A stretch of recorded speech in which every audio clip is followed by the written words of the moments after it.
Nimrod of Babylon. Nimrod shows up in ancient texts as one of those larger-than-life figures who probably wasn't quite as dramatic in reality as the stories make him out to be. He's described as a mighty hunter and the king who ruled over Babylon, among other cities in Mesopotamia. Most of what we know about him comes from religious texts and later traditions rather than hard historical evidence. The big story attached to Nimrod is the Tower of Babel, where he supposedly led a massive construction project to build a tower reaching heaven, which didn't end well for anyone involved. Different traditions paint him as this defiant ruler who forced people into brutal labor gangs to build his monuments and cities. He's also depicted as someone who persecuted people for their religious beliefs and set himself up almost like a god. Whether any of this actually happened is another question entirely. Pharaoh Khufu. Khufu ruled Egypt around 2580 BC and decided he wanted the biggest tomb ever built. The Great Pyramid took roughly 20 years to construct and used over 2 million stone blocks, some weighing as much as 15 tons. Ancient Greek historians like Herodotus wrote that Khufu forced his entire population into labor, shut down temples so priests couldn't oppose him, and worked people until they dropped. According to these accounts, he even prostituted his own daughter to raise funds when resources ran low. Modern archaeology suggests the workers were probably skilled laborers rather than slaves, but the scale of the project was still insane. Whether the cruelty stories are true or exaggerated, Khufu definitely pushed his kingdom to its absolute limit for one monument.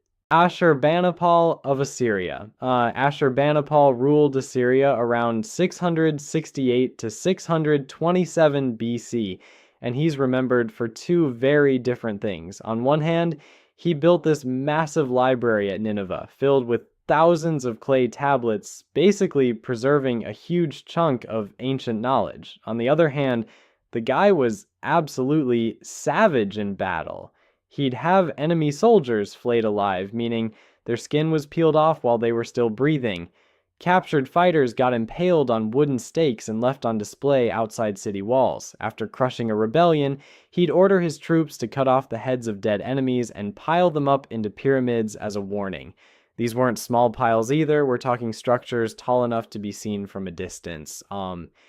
If you were a city considering rebellion, those head pyramids made the message pretty clear. Qin Shi Huang. Qin Shi Huang unified China in 221 BCE and immediately set out to control everything, including what people could think. When Confucian scholars criticized his policies, he had around 460 of them buried alive and ordered the burning of most books except ones about agriculture and medicine. He wanted to erase any ideas that contradicted his rule.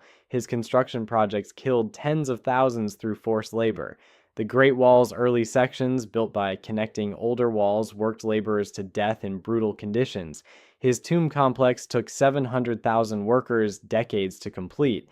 Inside that tomb sits an entire terracotta army, over 8,000 life-size clay soldiers meant to serve him in the afterlife.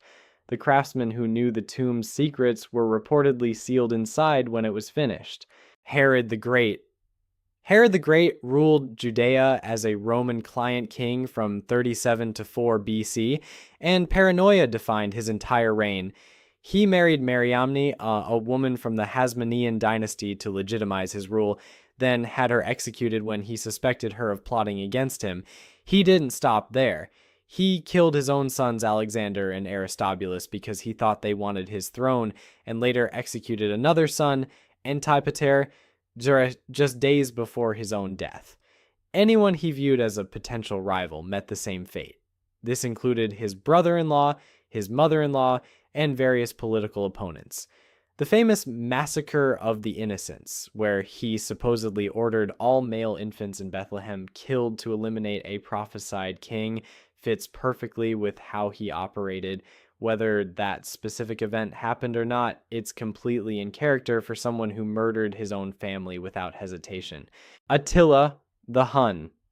Attila the Hun ruled from around 434 to 453 AD and earned the nickname Scourge of God because people genuinely believed God had sent him to punish humanity. He controlled an empire that stretched from Central Asia to modern Germany, and his military campaigns were relentless. When Attila's forces attacked a city, they didn't just conquer it, they erased it.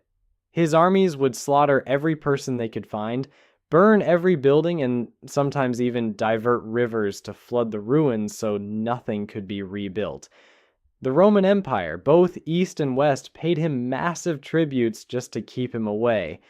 During his invasion of Gaul in 451, his army killed so many people that later writers claimed you could follow his path by the bones littering the roads. He died in 453, probably from a nosebleed on his wedding night. King John of England. King John ruled England from 1199 to 1216, and he was genuinely terrible at it. He taxed his barons and common people relentlessly to fund wars he kept losing, draining wealth from anyone who had it. When his nephew Arthur of Brittany threatened his claim to the throne, John likely had him murdered. Most historians think he either did it himself or ordered it done. He'd also take noblemen's wives and daughters as hostages to ensure loyalty, which was really just a polite term for holding them prisoner, and sometimes worse. John starved prisoners to death in his dungeons, including the wife and son of a baron who opposed him. By 1215, the barons had enough of his tyranny and forced him to sign the Magna Carta, limiting royal power. Vlad the Impaler. Vlad III ruled Wallachia in the 1400s and earned his nickname through his favorite method of execution. He'd impale victims on wooden stakes, starting from the bottom and working up through the body, carefully avoiding major organs so they'd stay alive for hours or even days. The stake would go in through the buttocks or groin and come out near the shoulder or mouth. He killed somewhere between 20,000 and 100,000 people this way. Historians aren't sure on the exact number. Men, women, children, it didn't matter. He'd arrange the impaled bodies in geometric patterns outside his castle or in fields, basically forests of dying people.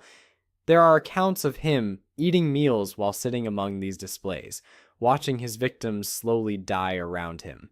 Ivan the Terrible became Russia's first Tsar in 1547, and he earned that nickname through decades of paranoid violence. In 1570, suspecting the city of Novgorod of treason, he ordered a massacre that killed thousands of men, women, and children over 5 weeks. His victims were tortured, drowned in the freezing Volkhov River, or burned alive in their homes. Ivan created a special force called the Oprichniki, who dressed in black, rode black horses, and carried a dog's head and broom as symbols of sniffing out traitors and sweeping them away. They operated as his personal death squad, torturing suspects with methods like roasting people alive or impaling them on stakes. In 1581, during an argument, Ivan struck his own son and heir with a pointed staff, fracturing his skull. The Tsarevich died days later, ending the royal line. Leopold II of Belgium. Leopold II never actually set foot in the Congo, but he owned the entire territory as his personal property from 1885 to 1908. His agents enforced rubber quotas by taking hostages, usually women and children, then demanding villages produce specific amounts of rubber to get them back. If a village didn't meet the quota, soldiers would cut off hands, feet, or heads. They had to prove they weren't wasting bullets, so hands became a kind of currency. Villages that resisted were burned and everyone killed. Historians estimate between 10 and 15 million Congolese died under this system, though the exact number is debated. Leopold presented himself as a humanitarian bringing civilization to Africa, while extracting roughly $220 million in today's money from forced labor.